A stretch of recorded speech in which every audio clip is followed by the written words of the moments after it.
Welcome to another CEO Wisdom podcast. We have Laurent Timmermans. When I first met him 7 or 8 years ago, he didn't have the doctor Laurent, but now he has the doctor. So did a PhD in chaos theory. We're not going to talk about it today because it's too complex. I'm starting my day. Laurent is finishing his. He's in Hong Kong. I'm in Mexico. So we're not going to get into this, but we're going to get into Athenesia Consulting Ltd, which is this company. Laurent is an entrepreneur, a consultant, an educator. I really enjoyed talking to this guy.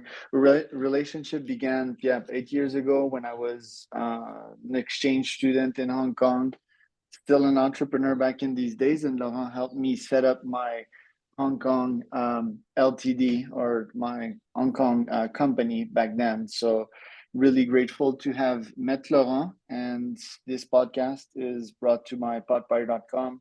If you want to start scale, be invited to a podcast like this one, find sponsors. Podcasts are great to learn from folks like Laurent, to exchange, to grow your network and your net worth, because you can get clients and leads off podcasts. So podpire.com for that. Laurent, welcome to the pod. Can you tell us a bit more about Atenesia? First, thanks for inviting, Charles. I remember when we met, actually, I think we had a drink in Long Kwai Fon, in this Canadian bar. If I remember, I don't know if the first time we met, I remember it was really close. And no, I don't think it was coffee, mate. I remember your suit, though. It was a beige suit. Do you still have that suit? Beige pants, beige Actually, blazer? I didn't throw my suits, but I cannot use them anymore. All my suit, it looks like I stole them to my father or my big brother, because I lost a lot of weight since then. So that's true. I have it And by the way, I remember your débardeur. You had a débardeur, a brown one, so I still remember that. Débardeur. Well, I don't know, but you remember how I dressed 8 years ago? That's quite amazing. So Atenesia, I started 11 years ago. Will be 12 years in June 2024. So that started to be some time. I started as a young guy. I was 27 back then, in Hong Kong, frustrated by my work. So I was a consultant here. I worked with the Carnegie training. Then I worked with a smaller consulting firm here, working with the MTR, so the subway in Hong Kong. And I will pass on my experience there because it's a video on its own. And also about entrepreneurship, there is a lot of lessons there, but I think it's not for today. So eventually I got really fed up with my job and tried to find another job. Initially, I sent 600 CVs, got 2 replies. So really frustrating. Hong Kong is not easy to find job. If you're not sent here, it's really not an easy task. Especially my background back then was more in consulting oriented towards people, and my studies was around marketing. So I was still a bit of a fresh grad as well. So I had to find a job in HR marketing kind of things, or maybe consulting. But the problem is that all these jobs, you need Chinese, and I didn't speak Chinese. So really tough. Anyway, long story short, I was doing some coaching with entrepreneurs for a few years already. With some Hong Kong local entrepreneurs. And then I really enjoyed doing that, and I thought, hey, you know what, maybe I could just try to start this business and try to see if I can make a living out of this coaching. And mostly I was working with business plans. So I was developing business plans for them. And I started. And unfortunately, or fortunately, I don't know how you want to look at it, it didn't really work. So I started to do online courses, and it was at the beginning of online course with Udemy, because my audience, they just couldn't afford to pay me. It was not much, honestly. I was not charging much back then for business plans, but I just couldn't find the right clients. It was really difficult, and the offering was not that good, I suppose. So I tried to make an online course, and it was the beginning of a Udemy, and then it worked really well. That was pretty crazy. I really started to make some some interesting money with Udemy. You know, I was turning at 3,000-4,000 USD sometimes with online course. It was the good old days. Without an audience, because that's the thing as well. People back then that make money, they had an audience, they had a blog, they had the YouTube channels, things like that, but I had nothing. So I was pretty satisfied. And then after Udemy just started the whole game with private equity investors that wanted more and more money. I don't know what happened to them, but they started to change their business models. They started to cheapen their course, and then they end up selling course that was sold 200, 300 US dollar for $10. So it just didn't work anymore. But the cool thing is that I learned how to do videos, and I wanted to. So that was one of the things I learned there. Also, in the meantime, in Hong Kong, I didn't give up on trying to sell my services here, although I was really unsuccessful. But I developed a community, and I guess that's how we ended up knowing each other. I don't remember how this happened, but I developed a community of entrepreneurs in Hong Kong with whom I was doing a lot of events. So I was organizing some drinks. I was organizing events on how to develop a business plan, how to develop a business model, these kind of things. So we started to do a lot of events. And I think at the peak, we had like 1,500 people part of this group. It was a meetup group.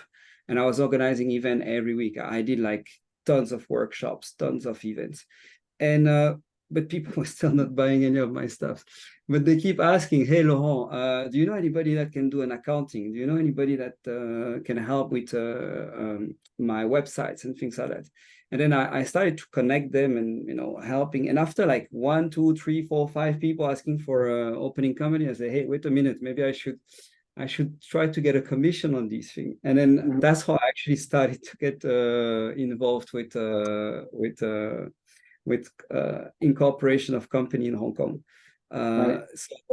And eventually I will pass the whole story, unless you're interested in the whole story. I don't know what you want. If you want me to talk about... It's a good story, like what I'm getting so far. By the way, I'm making a coffee, which is why people are not seeing me, but it's early morning here and I need my caffeine fix.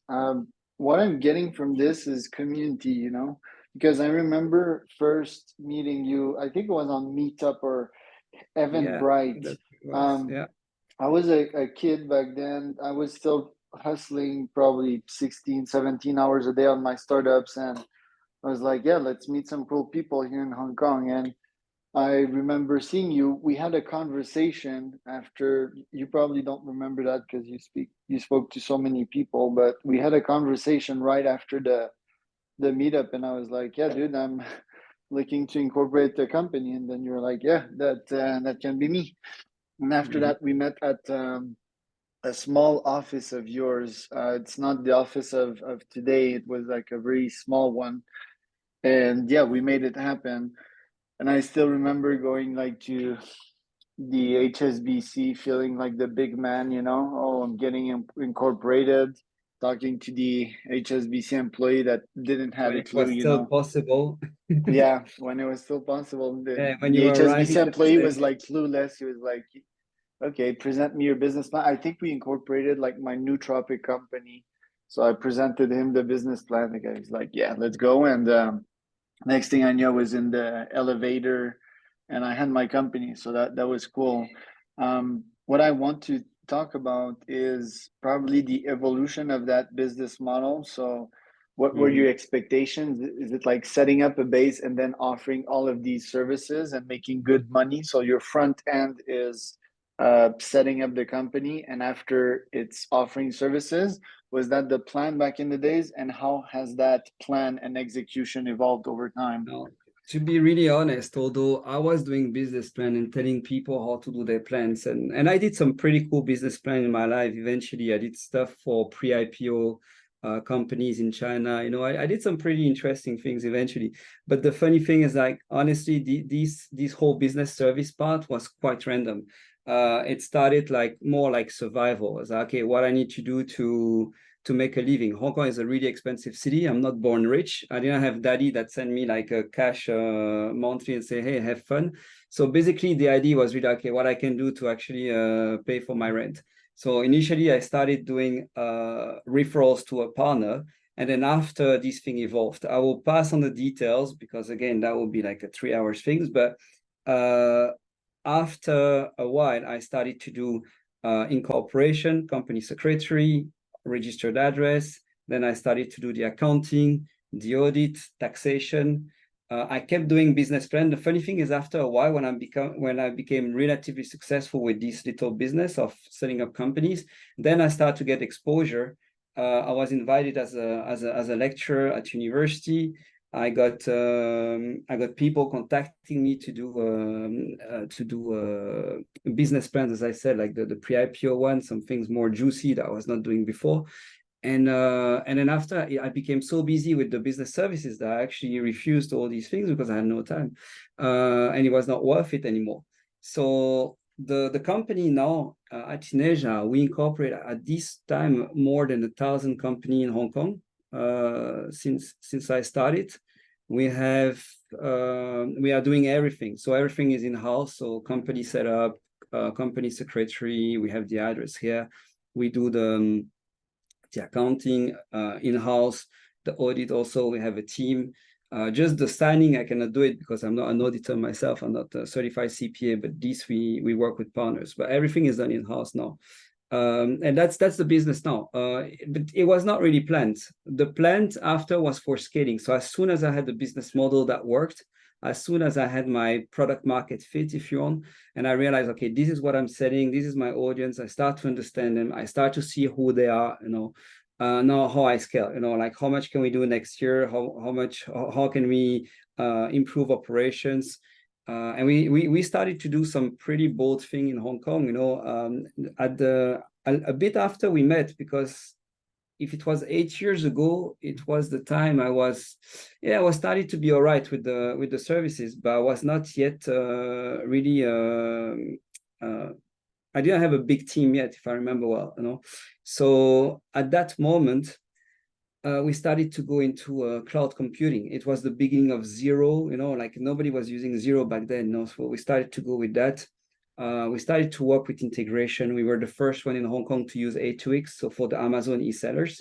The reason we got to that is because when I started my business in the business services field, I wanted to create a package that I like. I didn't look for, as I wasn't an accountant, I didn't look to open my accounting firm. I looked at, okay, how I will create a package that I want to buy, and because I was an entrepreneur doing the consulting jobs, and I was like, okay, what frustrated me back then in Hong Kong is that when you open a company, accounting was charged per transaction. So you were paying 50, but I was paying, before having my own company, I was paying 50 Hong Kong dollars per transaction. Okay, I was having a package of 500 Hong Kong dollars per month for 10 transactions.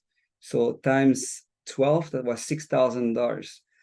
Plus an audit at 5,000. So I was at around $11,000, and plus my maintenance. So actually I had a package in USD, just to have an idea, of around 2,000 $2,000 per month, and I had nothing, 120 transactions, no turnover.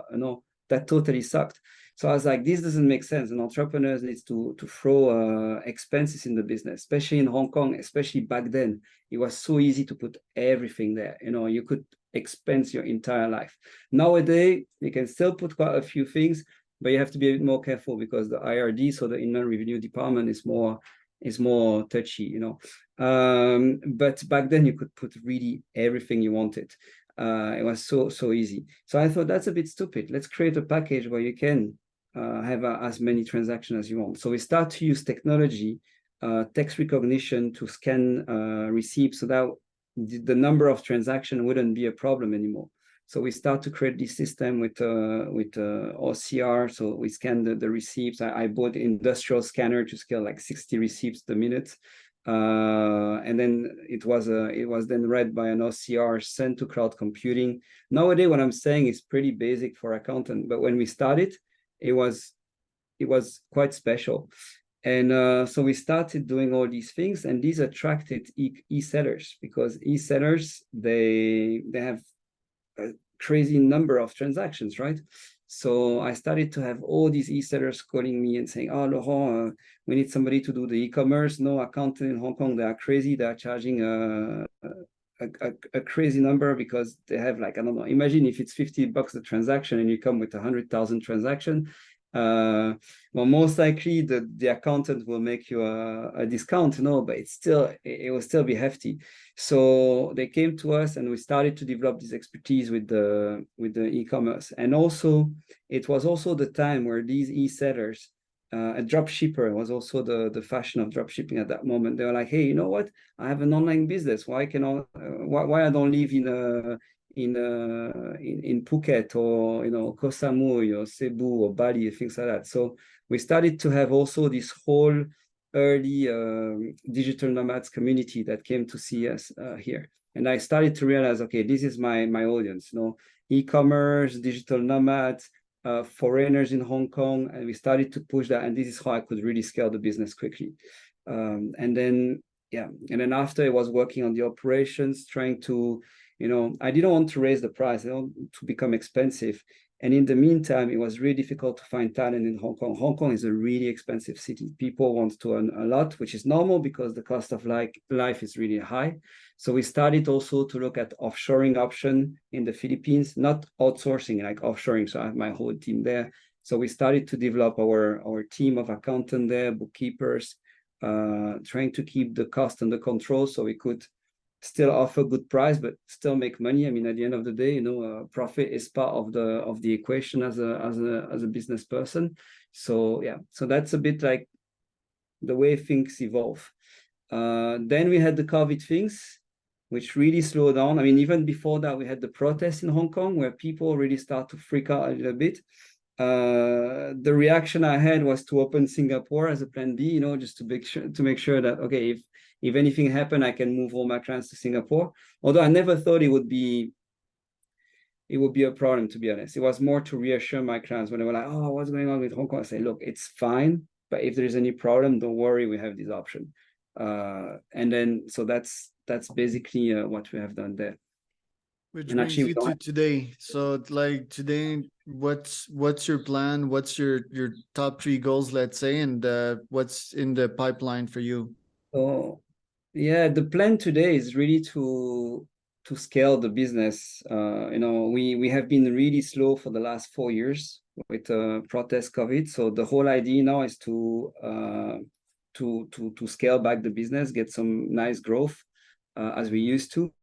This is one thing, and also focus on my other businesses because Athenesia was my first business, but since then I opened Prometheus, which is an accounting firm as well, but it's a BPO, so it's business process outsourcing. So we sell accounting services to accountants and to partners. So it can be either Hong Kong accountant, but also like accountant in Singapore, in the UK, even in the US. Now we can do all sorts of accounting following GAAP or IFRS.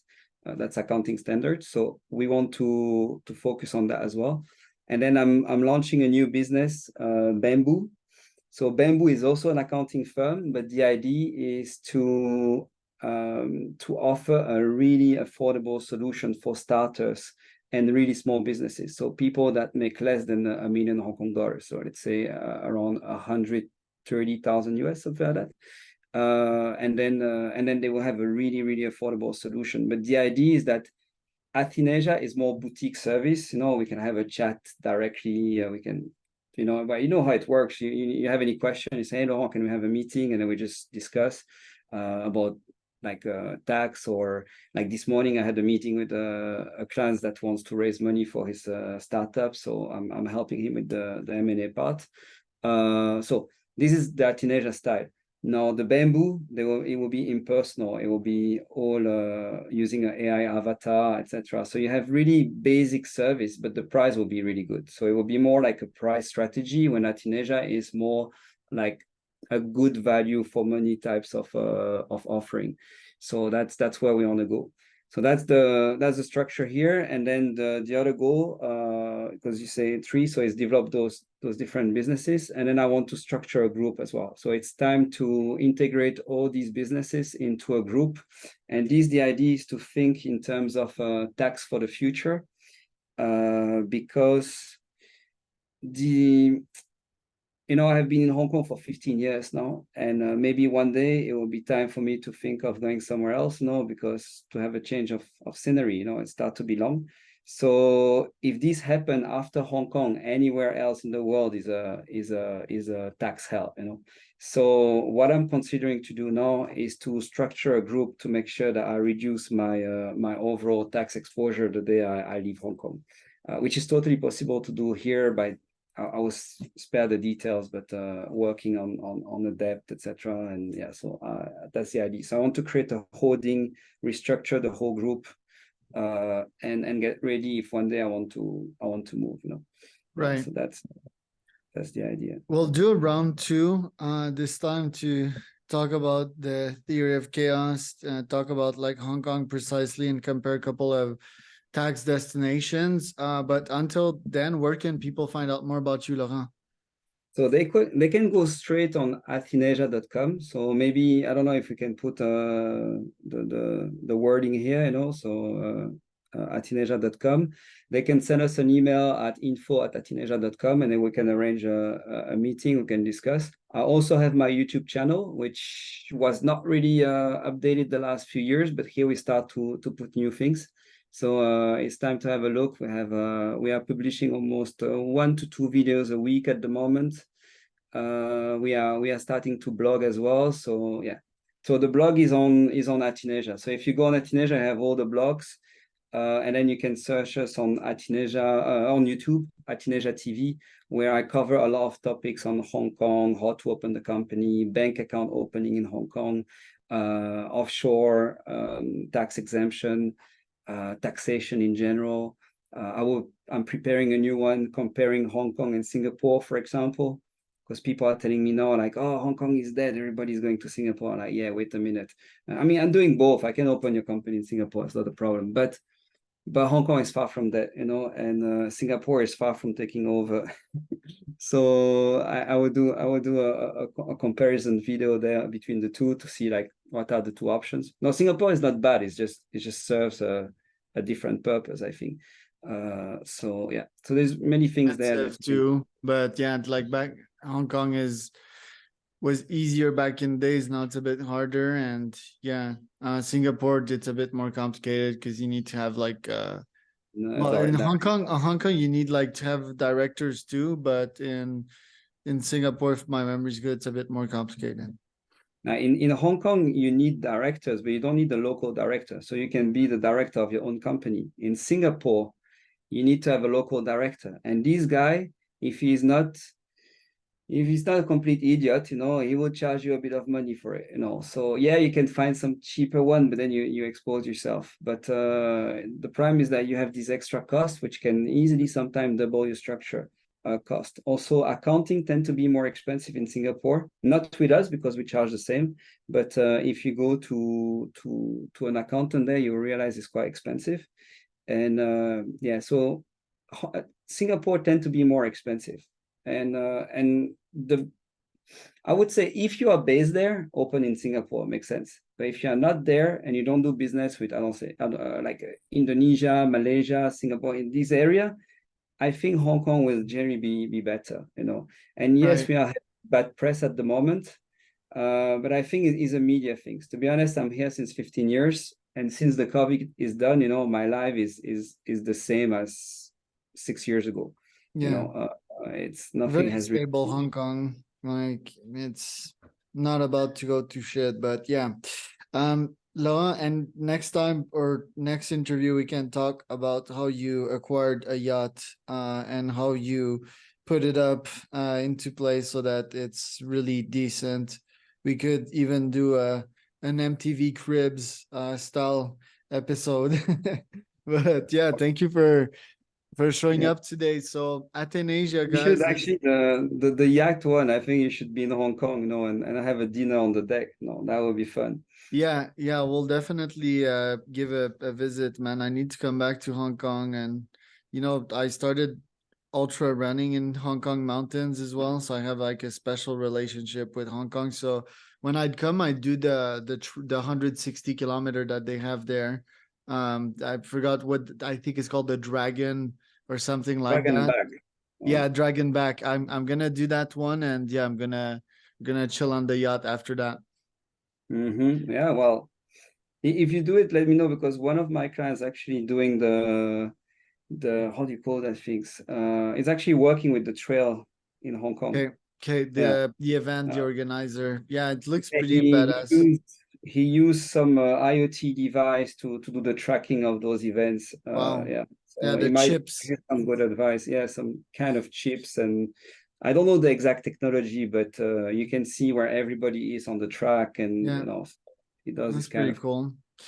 So yeah, that was Laurent Timmermans. Athenesia is like Athens, the Greek city that has a lot of history behind it. Athenesia.com, Athenesia.com.